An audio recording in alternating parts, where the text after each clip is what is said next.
입다가 사사가 되고 그리고 이스라엘을 위기로부터 구한 암몬 자손의 손으로부터 구한 사건이 그에게 있어서는 매우 중요한 사건이었고, 또한 천한 서자 출신이었던 자신이 인정을 받게 되는, 온 이스라엘의 인정을 받게 되는 귀중한 은혜의 자리이기도 했습니다.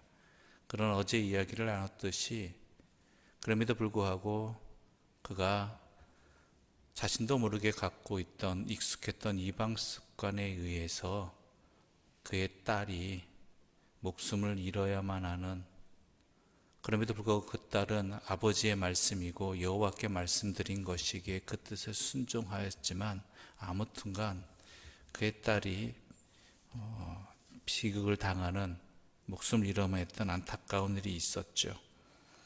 아무튼 그로 말미암아서 입다는 기쁨과 슬픔을 함께 갖게 되었습니다.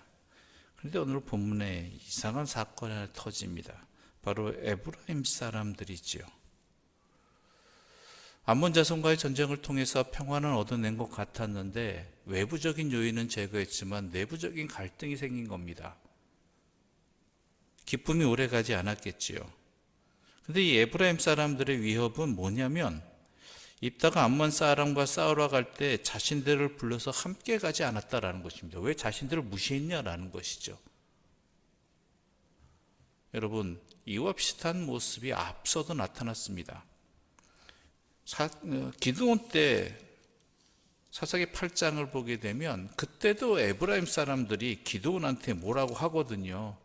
왜 우리들을 빼놓고 갔냐라는 것입니다. 미디안과 싸우러 갈 때 우리를 왜 부르지 아니했느냐. 여러분, 기드온 때도 아시다시피 그때 하나님께서 하신 일입니다. 수많은 사람들이 모였지만 하나님께서 300명만 거르게 하셨죠. 왜요? 하나님이 하시는 일임을 알게 하기 위해서라는 것입니다. 그 이야기는 뭐냐? 에브라임은 하나님의 일은 상관없다라는 것입니다. 자신들이 무시를 당했다라는 것이죠. 그런데 그때 기드온 때는 기드온이 지혜롭게 잘 달래서 넘어갔는데 이게 습관이 됐는지 이 사람들이 입다 때도 또 그럽니다. 왜 자신들을 부르지 않고 내가 가느냐, 내가 전쟁에 나갔느냐. 패배했다면 아무 말 안 했겠죠. 승리하니까 뭔가 더 자신의 것들을 얻으려고 하는, 인정받으려고 하는 그런 모습들이 나타납니다. 그러자 입다는 이야기합니다. 우리 2절과 3절의 말씀 함께 읽겠습니다. 2절과 3절입니다. 입다가 그들에게 이르되 나와 내 백성이 암몬 자손과 크게 싸울 때 내가 너희를 부르되 너희가 나를 그들의 손에서 구원하지 아니한 고로 나는 너희가 도와주지 아니하는 것을 보고 내 목숨을 돌보지 아니하고 건너가서 암몬 자손을 쳤더니 여호와께서 그들을 내 손에 넘겨 주셨거늘 너희가 어찌하여 오늘 내게 올라와서 나와 더불어 싸우고자 하느냐 하니라. 네, 난 분명히 얘기했다. 너희들에게 도움을 요청해 너희들이 아무 응답도 하지 않았느냐. 이 사람들이 이렇게 얘기하시죠. 우린 거절하지 않았다라고 얘기하시는데 아무 응답이 없다는 건 뭐예요? 거절이죠. 그래놓고 뒤에 와서 뭐라고 하는 겁니다. 자신들도 영광을 달라는 것이죠. 자신들도 암몬 자손을 물리친 그 명예와 그 이익을 나누겠다라는 것입니다. 세상에 꼭 그런 사람들이 있습니다. 고생하는 자리는 함께하지도 않았으면서 꼭 결과물을 가지고, 좋은 결과물을 가지고 자신들의 몫을 주장하고 자신들의 이익을 챙기려고 하는 사람들이 꼭 있단 말입니다. 어디에서나, 언제나. 말 그대로 행패를 부리는 거죠. 그러니까 기드온 때는 그게 통했을지 모르겠습니다. 기드온은 다 좋게 달래서 넘어갔는데 입다에게는 이것이 통하지 않았습니다. 왜 그랬느냐? 우리 4절의 말씀 함께 읽어보겠습니다. 4절입니다. 입다가 길르앗 사람을 다 모으고 에브라임과 싸웠으며 길르앗 사람들이 에브라임을 쳐서 못 쳤으니 이는 에브라임의 말이 너희 길르앗 사람은 본래 에브라임에서 도망한 자로서 에브라임과 므낫세 중에 있다 하였음이라. 바로 경멸하여 불렀다라는 것이 됩니다. 무슨 뜻이냐? 에브라임 사람들이 길르앗을 경멸하면서 뭐라고 하냐면 우리한테 도망간 놈들이다라고 이야기합니다. 우리한테서 도망간 놈들. 그러니까 그들에 대해서 멸시하는 뜻이 이 안에 담겨 있는 거예요. 너 기껏해야 우리한테 도망간 놈들 주제에 무슨 소리 하느냐고 이런 예시로 얘기한 거죠. 그러니까 이 길르앗 사람들이 참지 않습니다. 우리에겐 어떻게 다가갈지 모르지만 이 말은요, 길르앗 사람들에게 매우 모욕적인 말이었던 것 같습니다. 그러니까 자신들의 권리를 주장하는 것도 이게 옳지 않은 건데 거기에다가 상대방을 경멸하면서 자신의 것을 주장하는 모습들, 이것이 에브라임의 모습이었다는 것이죠. 말도 안 돼. 우리가 생각해도 일반적으로 생각해도 말이 안 되는 일이잖아요. 그럼에도 불구하고 에브라임 사람들은 그게 아주 몸에 밴 것처럼 익숙한 것처럼 기도원 때는 뭔가를 얻었던 것처럼 다시 한번 이 일을 통해서 얻고자 하고 있는 것이죠. 그래서 입다와 길르앗 사람들은 참지 않습니다. 어찌 정확히 이야기지만 하나님도 참으시지 않은 것이죠. 기도원 때는 하나님께서 참으셨습니다. 기도원을 통해서 달래게 하셨죠. 아마 그렇게 나타났을 것입니다. 그런데 에브라임이 또 그러고 있다는 거예요. 하나님의 일인 걸 생각하지 아니하고 그저 이루어진 일들로 자기의 뜻을 이루고자, 자기의 목적을 이루고 자기 이익을 챙기고자 하는, 하나님의 일임에도 불구하고 하나님의 뜻은 헤아리지 아니하는 이러한 모습들, 하나님 뜻은 순종하지도 않으면서 그 이루어진 복을 나누려고 하는, 가지려고 하는 이러한 모습들, 하나님께서 용서하지 않으셨죠. 그래서 길르앗 사람들을 통해서 이 에브라임 사람들을 치게 하십니다. 42,000명이나 목숨을 잃게 됐지요.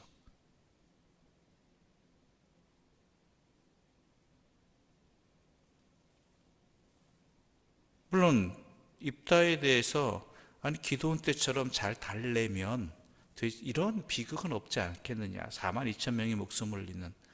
그러나 이는 또 달리 생각한다면 또 다른 하나님의 일이 터졌을 때, 생겼을 때 이러한 일을 또 이 사람들은 습관화될 수도 있다는 것이죠. 어찌 보면 이것은 하나님의 심판으로서 이들을 고치시고자 하는 하나님의 뜻이 이 안에 담겨 있는 것입니다. 이것이 그들의 습관이 되면 그들의 삶을 망치는 것입니다. 그들의 형태가 되어버리는 것입니다. 거기에 대해서 하나님은 그들을 치심으로 그들이 다시는 그러한 일을 행하지 않도록 바꿔주시는 기회가 된 것이지요. 그런 증거가 어디 있느냐? 바로 사사 이야기가 나옵니다. 그 뒤에 사사 이야기가 나오는데요, 입산 엘론 압돈이라는 사사가 나옵니다.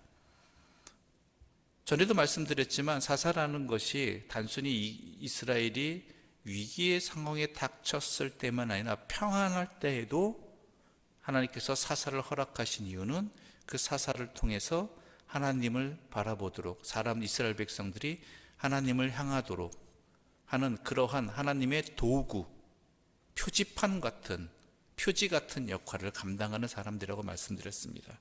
그런데요, 입산 엘론 압돈이 나오는데 맨 마지막 사람 압돈에 대해서 이렇게 이야기합니다. 우리 13절부터 15절까지의 말씀 함께 읽겠습니다. 13절부터 15절입니다. 그 뒤를 이어 비라돈 사람 힐렐의 아들 압돈이 이스라엘의 사사가 되었더라. 그에게 아들 40명과 손자 30명이 있어 어린 낙이 70마리를 탔더라. 압돈이 이스라엘의 사사가 된 지 8년이라. 비라돈 사람 힐렐의 아들 압돈이 죽음에 에브라임 땅 아말렉 사람의 산지 비라돈에 장사되었더라. 힌트가 나옵니까? 이 입산에 이어서 엘론이 또한 사사로서 역할을 감당합니다. 입산은 7년 동안, 엘론은 10년 동안 사사로서의 역할을 감당하지요. 그 다음에 등장한 사사가 압돈인데 이 사람이 바로 에브라임 지파 출신입니다. 이것이 중요한 모습입니다.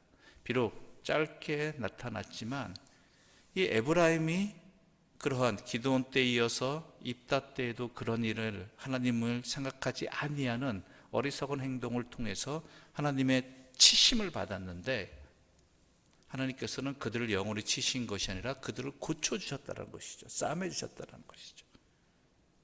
그래서 어떻게 돼요? 다시 기회를 주시죠. 사사를 그들 지파 가운데 나오게 하셔서 그들이 다시 하나님 안에서 사용되어지는 은혜를 누리게 하셨다라는 것입니다. 이것이 하나님의 사랑입니다.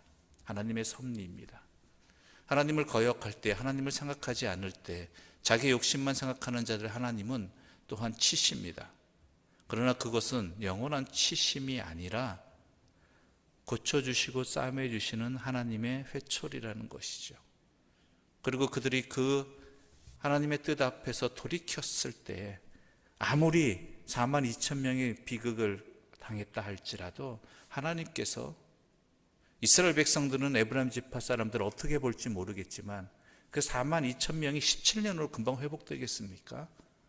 그러나 하나님께서는 그들 가운데 사사를 세우셔서 하나님이 먼저 회복시켜 주시는 은혜를 주셨다라는 것이죠. 여러분, 항상 하나님을 생각하고 하나님의 은혜를 생각하는 것, 우리가 가장 놓치지 말아야 될 부분입니다. 때로는 우리가 어리석어서 그러지 못할 때도 많습니다. 그래서 하나님의 꾸지람을 들을 때도 있습니다. 비극적인 일을 당할 때도 있습니다.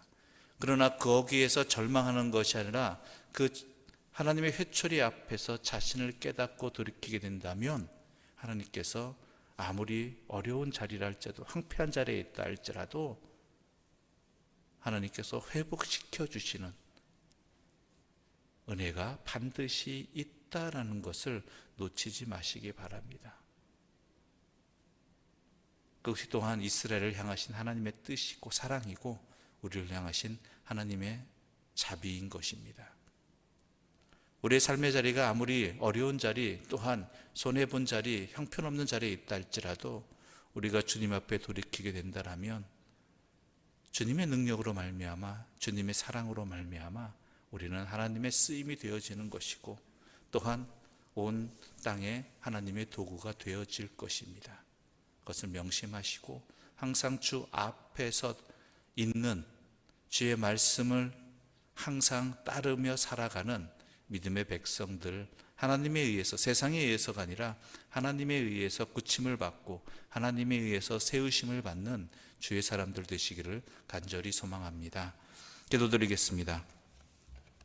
하나님 아버지, 감사합니다. 에브라임의 모습이 우리와 같은 모습이 아닌가 싶습니다. 하나님의 말씀대로 살지 아니하고 하나님 뜻에 순종하지도 않으면서 하나님께 무엇을 요구하고 마치 그것이 당연한 것인 양, 때로는 그것이 허락되지 아니하면 내 자신을 돌아보는 것이 아니라 마치 내 것을 받지 못한 것인 양, 내 욕망을 드러내고 내 원망을 드러내는 삶이 우리들의 모습과 너무나 같다는 것에 안타까움을 느낍니다.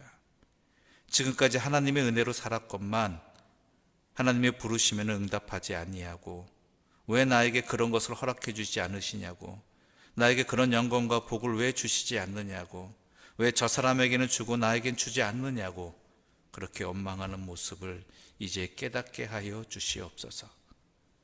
우리가 아무리 심한 죄악에 빠졌을지라도 우리를 고쳐주시는 분은 하나님이시고 때로는 그 고쳐주심이 우리에게 회초리처럼 아프게 다가온다 할지라도 그 상황을 통해서, 그 일들을 통해서 주 앞에 돌이키고 또한 회개한다면 하나님께서 우리를 세워주시고 또한 은혜와 자비를 베풀어 주심도 알게 하셔서 너무나 감사합니다.